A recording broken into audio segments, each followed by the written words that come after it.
Okay, this is my second video in responding to Jehovah's Witnesses, and what I like to say is that a lot of Christians think that Jehovah's Witnesses believe in the God of the Bible.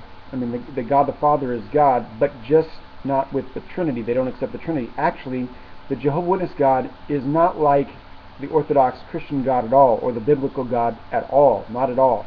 I was reading in their pamphlet here, their booklet that I got. This is actually old. It's called You Can Live Forever in Paradise Earth. I want you to listen to this. It says, it's talking about God. A power plant has a certain location in or near a city, but its electricity is distributed over all that area, providing light and power. It is similar with God. So it's talking about God and how He affects things. To create things, these things, God does not need to be present in body. He can send out His Spirit, His active force, to do whatever He wants, even though He is far away. What a marvelous God! This is actually saying that God is not omnipresent. He's far away, but He can send out His Holy Spirit to do this, right? He can to do these activities. I want to read you a book that I read when I was first a Christian. The Jehovah's Witnesses gave me a pamphlet that stated, "Should you believe in the Trinity?" And that night I remember praying and saying, God, if you're the Trinity of that I understand, show me. If you're Jehovah, the Jehovah's Witnesses, show me. And the next day I went and showed my this pamphlet, "Should you believe in the Trinity?" to an intern at the church, and he gave me this book, "Why You Should Believe in the Trinity, an Answer to Jehovah's Witnesses." And I've never seen this book anywhere except for there, so it's kind of in God's providence that He had it for me. And this is what he says. And this is a book by Robert Bowman called "Why You Should Believe in the Trinity." "It must always be kept in mind that JWs, Jehovah's Witnesses, do not believe in the same kind of God as Orthodox Christians, just without the Trinity.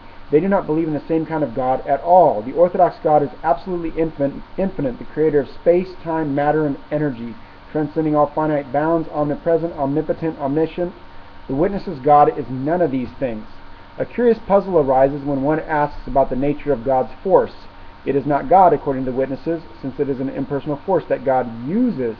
Nor is it a created thing, since God used it to create all things. Where then did it come from? If it is neither created nor created, neither God nor created thing, what is it? It would seem that there are only two ways to answer this question, which the JWs do not seem to have addressed." And then he goes on, and he talks about how does God need to recycle the Holy Spirit, and God is actually, what they say, even in this booklet here, "You Can Live Forever in Paradise Earth," God is somewhere, His body, spirit body, is somewhere in heaven. Now, Christians always understand heaven is a place where God resides outside the space-time dimension, so it's in another dimension that's outside. Jehovah's Witnesses don't think of it like that. They think of it as like God is actually in our heaven. Remember the third heaven that Paul talks about? We think of God as in the third heaven.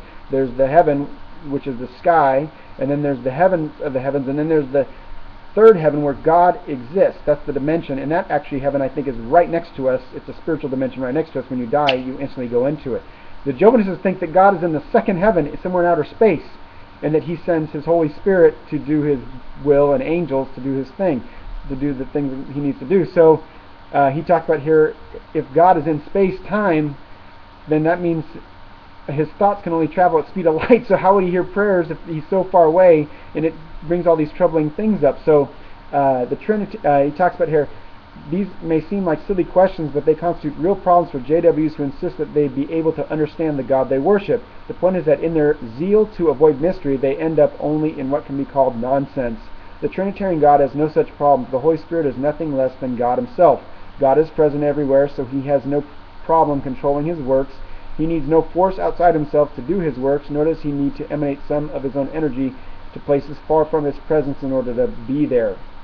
One thing ought to be clear so far: the Trinitarian God, for all His mysteriousness, is by far a greater God than the one worshipped by JWs. Such a great God commands so much more respect, honor, and praise, and He is the source of so much greater confidence in His ability to do what He promises. So that's interesting that I was reading this book today and I saw that, and then I remembered that quote in Robert Bowman's book. So it's amazing.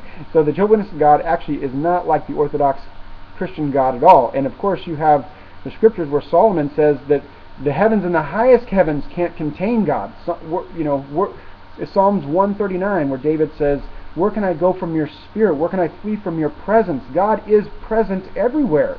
That's what it's saying, that where God's spirit is, that's where God is. It's not God in some body way out in outer space somewhere.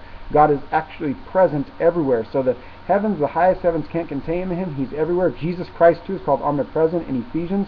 He fills all in all. He's everywhere at once. And where two or three are gathered in my name, there I am in the midst. So Jesus is omnipresent.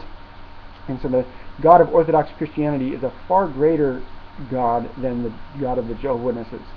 Just an interesting thought that I had when I was reading the Jehovah's Witness book this today, because I'm going to start going door to door, and I meet them all the time when I go door to door inviting people to church. So anyway, thanks for watching. God bless.